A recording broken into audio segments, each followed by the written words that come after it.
En la HJUT 106.9, Cartografías Editoriales.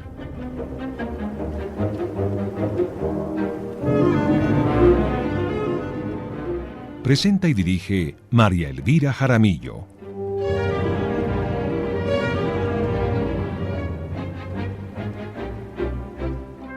Una presentación de Siglo del Hombre Editores.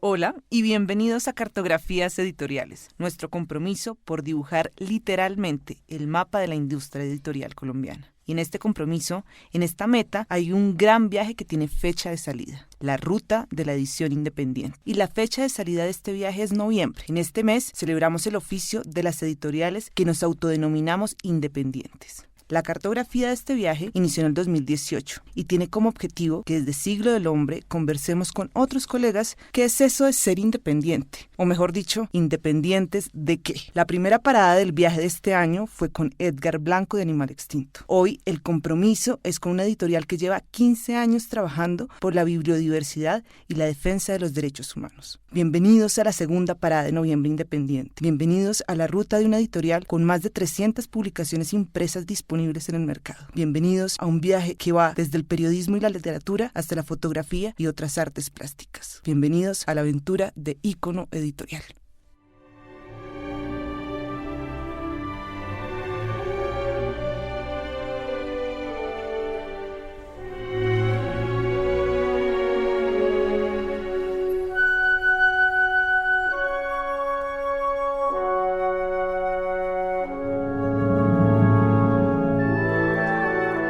El guía de viaje de hoy es Gustavo Mauricio García, un editor, fotógrafo y poeta, que nació en Bucaramanga, estudió filosofía y letras en la Universidad de los Andes, y tan pronto terminó la carrera, empezó a escribir para revistas como el Magazine Dominical del Espectador, Semana y la revista Bianca. Trabajó durante 9 años en Carvajal, dirigiendo distintas revistas como Suma, y también trabajó en Editorial Norma. Después, Gustavo Mauricio pasó a Intermedio Editores y a Círculo de Lectores, donde trabajó por un periodo de 7 años en la casa editorial El Tiempo.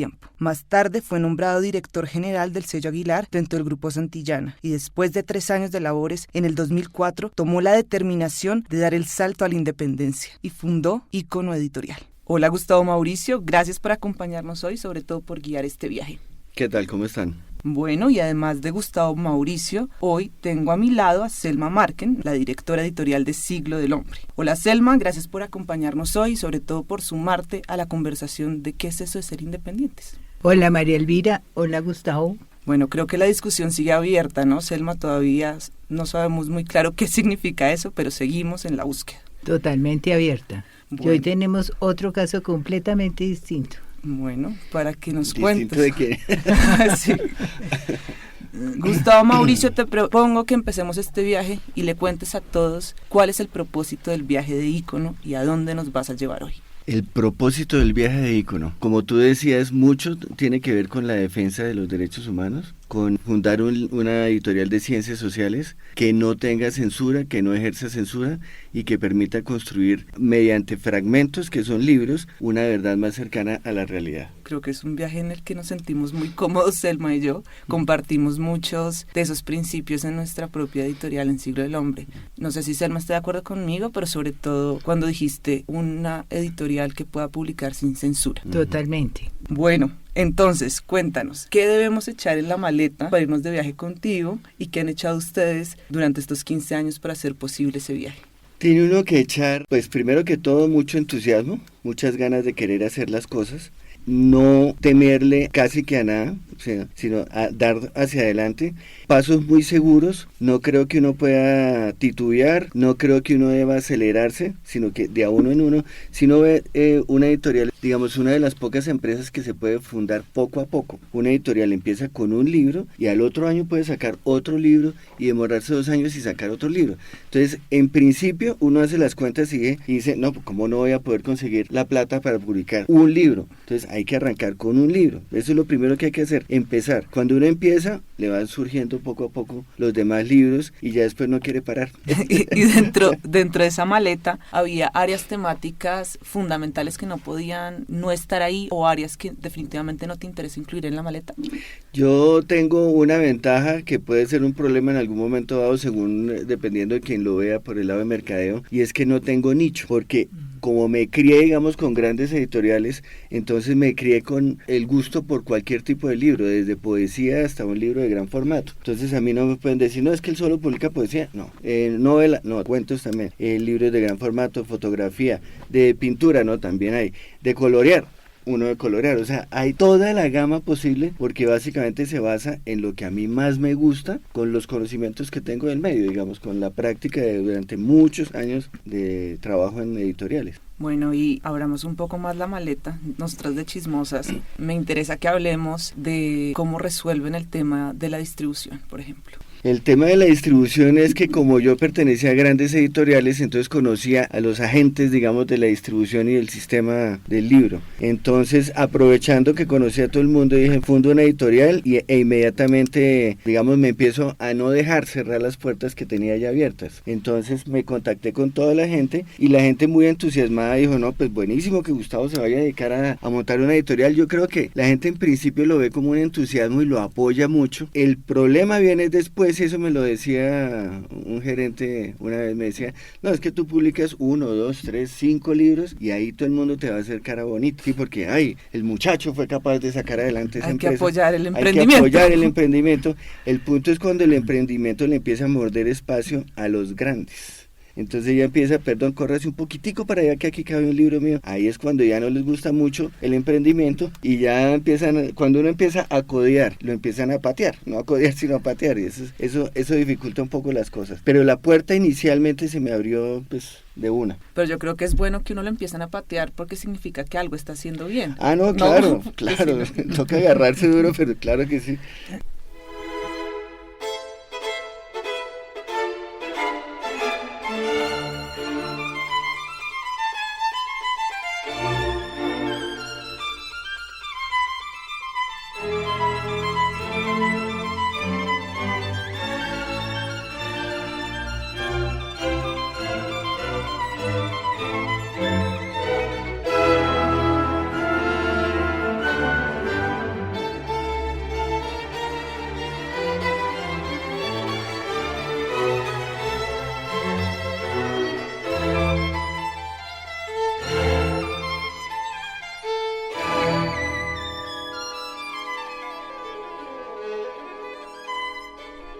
Hoy estamos de viaje con Ícono Editorial conversando sobre qué significa ser independiente, porque estamos en noviembre, un mes de celebración de todas aquellas editoriales que por algún motivo nos identificamos como independientes. Gustavo, Mauricio, a todos nos da mucha curiosidad saber por qué saltar de esas editoriales comerciales que parecen tan estables o con tanta tranquilidad a emprender un proyecto duro, arduo, que te quita el sueño, como un proyecto independiente.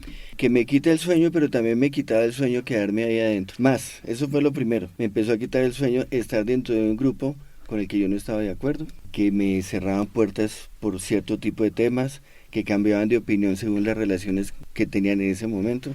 Eso me empezó a desesperar y me empezaron a promover como, no, más bien publique libros de autoayuda, o sea, cosas inofensivas, digamos, que no le incomoden a nadie. Y a mí siempre me ha gustado como incomodar, o sea, más bien ser la piedra del zapato. Entonces eso me lleva a tomar la decisión de irme, de salirme. Y bueno, era también, yo creo que un sueño de que comencé, era siempre tener algo independiente en el sentido en que mis determinaciones estuvieran influenciadas por cosas en las que yo creo y no por intereses o económicos o de presiones de algún tipo, sino yo poder tomar las decisiones, inclusive independiente de muchos de los que creen que pueden ser amigos, ¿sí? También soy independiente de los amigos, digamos. Es ser independiente en todos los sentidos, de todos los frentes. Me encanta esa posición, pero cuéntanos, ¿cómo armaste el catálogo? ¿Fue una decisión sola tuya? ¿Armaste un comité editorial? ¿Cómo fuiste seleccionando uno a uno de los títulos? Y además, ¿tienes colecciones?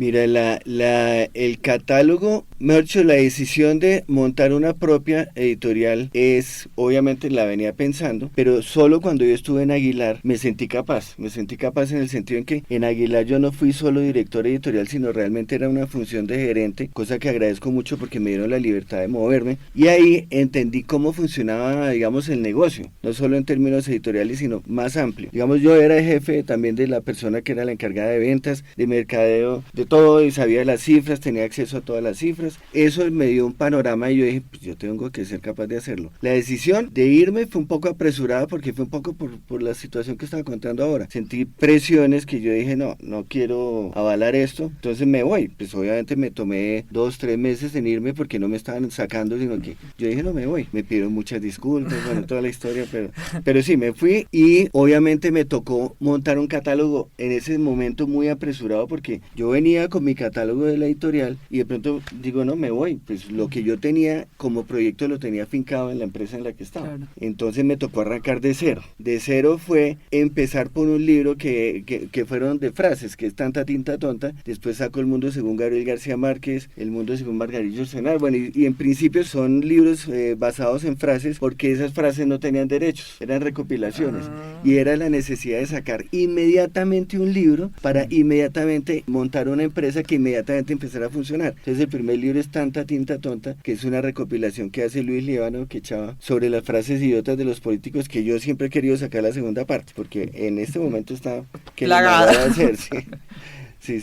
Entonces por eso arranco con frases y que obviamente son no ficción, son temas de no ficción, no de literatura, sino de no ficción, que siempre me ha gustado más la no ficción porque creo que es en el renglón en el que aparece más la función de editor que en el de literatura. Por lo general, si tú tienes que meterle mucho la mano a una novela o a un libro de cuentos, pues simplemente dices no lo publico, ¿sí? Porque si le tengo que tener mucho la mano es porque no funciona. En cambio, en la no ficción está la idea, que muchas veces se me ocurrían a mí las ideas y llamaba al autor que pensaba yo que lo podía hacer. Entonces, digamos, si iba a hacer un tema de, no sé, la corrupción en la costa atlántica, pues averiguo, ¿no?, quién es el que más sabe del tema, y averigua y le habla con el autor, propone un contenido, el autor le cambia la película y se vuelve una conversación en la que se produce un libro en el que uno puede intervenir mucho. Puede decirle, quitemos este capítulo, ¿por qué no le puso este capítulo? Por eso me gusta mucho la no ficción. Y sobre lo que te preguntaba Selma de las colecciones, ¿divides el fondo en colecciones? Sí, tanto que hay colecciones de uno.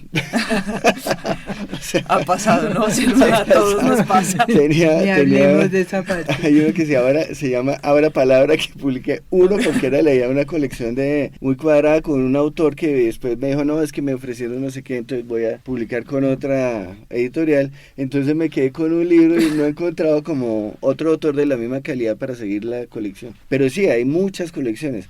Hay uno que se llama Academia, que le he estado trabajando mucho ahora, recientemente, que es como una paraacademia, es una academia que no pretende ser, digamos, ladrilluda, sino muy abierta y de temas muy generales, pero que está dirigida a gente que estudia, digamos, y es al lado del estudiante, digamos, no es, digamos, dentro de ningún pensum ni nada, sino algo aparte. Hay otra que se llama Memoria Viva, que es de la que más he publicado, que es la reconstrucción de la memoria histórica, digamos, del país, que esa no Danos ejemplos de ambas colecciones.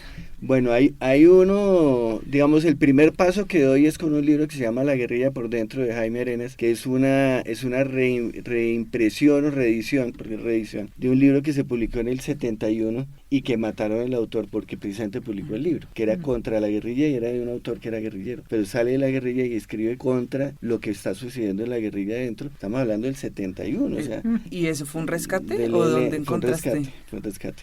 Entonces publiqué ese libro y abrí la colección Memoria Viva. Después, ahí sí que me cae que ni mandado a hacer, Ana Carrigan con el libro del Palacio de Justicia, una tragedia colombiana, que me lo recomendó un periodista amigo y me contó la historia de esta periodista Ana Carrigan, colombo-irlandesa, que había tratado de publicar ese libro con muchas editoriales grandes en Colombia, hacer la traducción porque ella lo escribió inicialmente en inglés y no tuvo ninguna respuesta de las grandes editoriales y empezó a mirar hacia abajo, o sea, hacia los chiquitos, ¿no? Y Fabio me ubicó y me dijo, mira, está este caso. Total, recibo el libro, habían conseguido una beca para la traducción, y me pareció lo máximo. Obviamente ese tema era muy caliente en ese momento porque estoy hablando de hace mucho tiempo. Semana había sacado un artículo sobre la publicación que se había hecho del libro en inglés. Era la única referencia que existía de lo que realmente había pasado en el Palacio de Justicia, que ahorita ya es una verdad a voces. En ese momento la verdad era que solo la guerrilla se había tomado el palacio y todo lo que había pasado adentro era por cuenta de la guerrilla, cuando ahora ya vemos la intervención del ejército en todo eso. Ese libro implicó que amenazaran a la autora, a los que se supone que íbamos a sacar una reedición del libro, ampliando más información, porque seguía saliendo más información sobre el tema, y empezó a haber amenazas reales, o sea, a las personas que estaban entrevistando a la autora Anna Carrigan para agrandar el libro más adelante, los empezaron a amenazar, las familias empezaron a decir, no, deje eso ya quieto, obviamente, porque es que todo lo que pasó, había parte de la familia que decía, no, yo sí quiero que se sepa la verdad y que se cuente, y otros decían, no, mejor deje así, porque eso es un peligro hablar del tema, ya eso es pasado, déjelo así. Entonces ya cuando empezó a haber ese enfrentamiento tan macho, pues empezaron a intervenir teléfonos, eso fue un momento complicado. ¿En qué año fue esto? Eso fue como... ¿Por ahí 87? Fue hace como 10 años por ahí, sí. Sí, porque ya está. 97. Sí, ya, o sea, había pasado, lo del palacio ya había pasado hacía mucho rato. Pero sí fue muy, digamos que fue el primero que sacó esa información escrita. Ya se sabía algo por noticieros, ¿no? Se habían sacado videos que sacaban a un magistrado específicamente, que fue el que se basó el libro, que salía vivo al lado de un soldado y después el tipo aparece muerto con un disparo en la nuca dentro del palacio. Eso abre una olla de un tamaño que no se ha terminado, lo seguimos viendo todavía y que siguen negando y rechazando. Hasta hace poquito hubo una declaración de un fiscal o algo que decía que no había habido desaparecidos. No sé qué, exacto. O sea, ese tema ha sido muy candente y ahí nos metimos de lleno, digamos. Ese libro fue fundamental, El Palacio de Justicia en la tragedia colombiana. Después, otro fundamental pilar, digamos, fue, y que surgió a raíz de la publicación del Palacio de Justicia, fue Olga Bear, que estuvo en la presentación del libro del Palacio de Justicia, y ella estaba recién llegada de México, creo, que estuvo exiliada muchos años, porque el mismo presidente Belisario Betancur le dijo, váyase porque yo no respondo, yo como presidente no le aseguro nada sobre su vida. Entonces se tuvo que ir, volvió a Colombia y vio que había publicado yo el libro de Anna Carrigan y me dijo, yo quiero publicar con este tipo algo. Me llamó y me dijo, yo tengo un proyecto que se llama El Palacio de Justicia, una tragedia colombiana. Perdón, el Palacio de Justicia no, el de los 12 apóstoles, el clan de los 12 apóstoles. Y ese fue otro porque era, digamos, hablando de la participación del hermano del presidente en ese momento en ejercicio, hablando de la participación de él en grupos paramilitares. Entonces eso era otra bomba, que la primera hubo reacciones de mucho tipo, por ejemplo, que sacábamos el libro y había periodistas que les llegaba el libro y decían, otro libro más sobre el Palacio de Justicia, o otro libro más del clan de los 12 apóstoles que están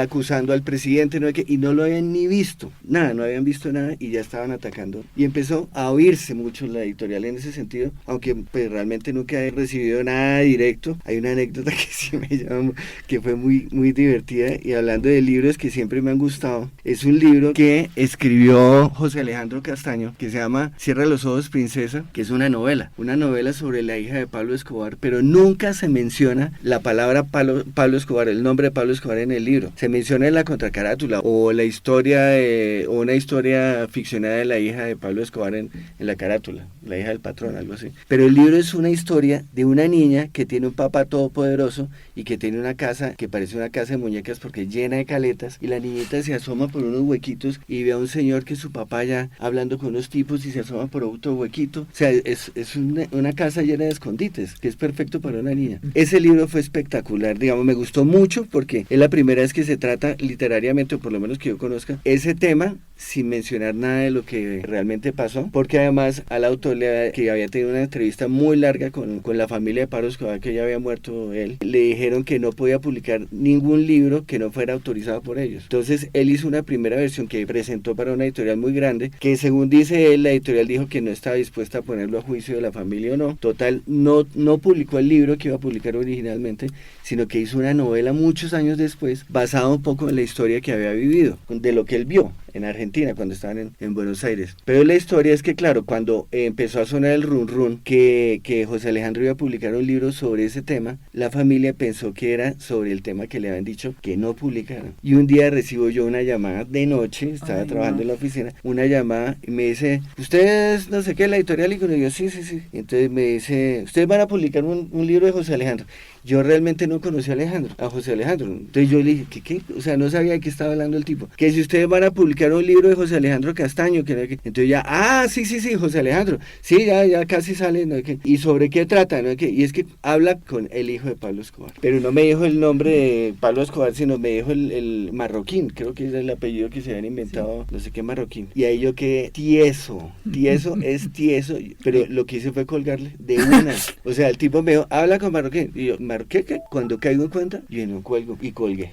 No, Gustavo, es que uno te oye estas historias y dice, realmente ícono no es una piedra en un zapato, son 300 ladrillos, básicamente.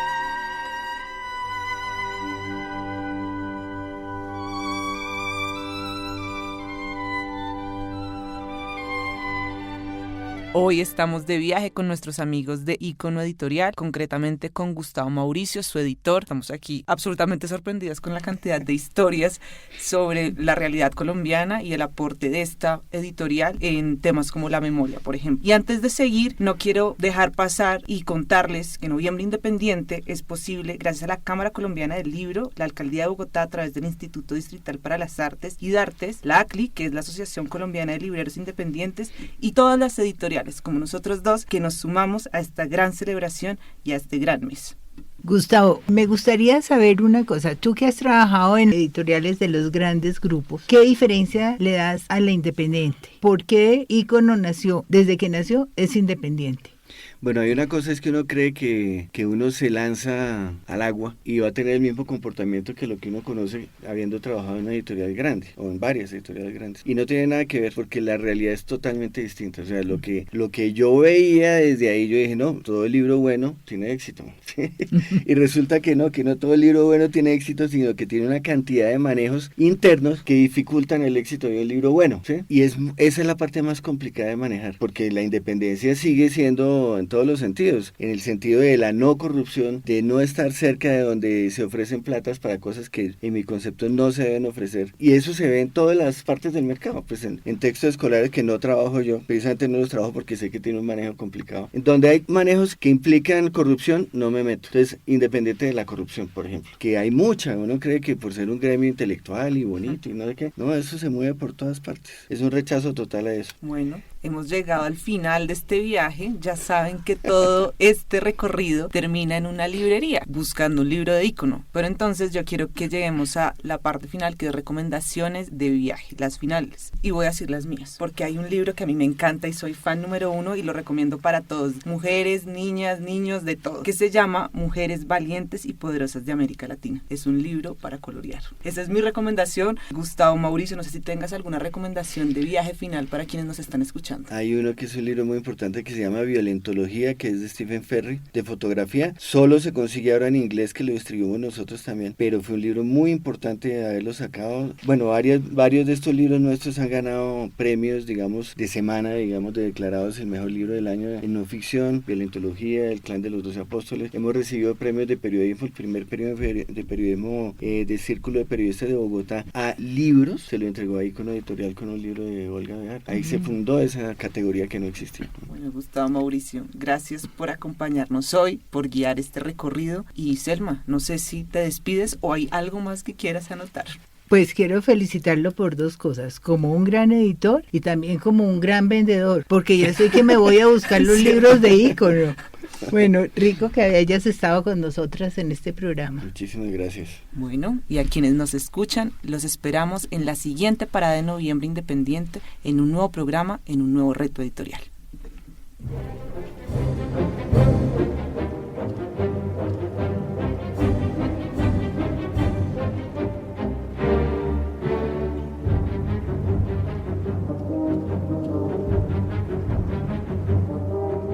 En la HJUT 106.9, Cartografías Editoriales.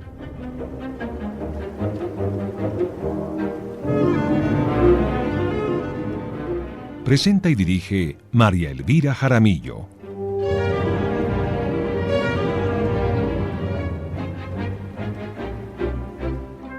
Una presentación de Siglo del Hombre Editores.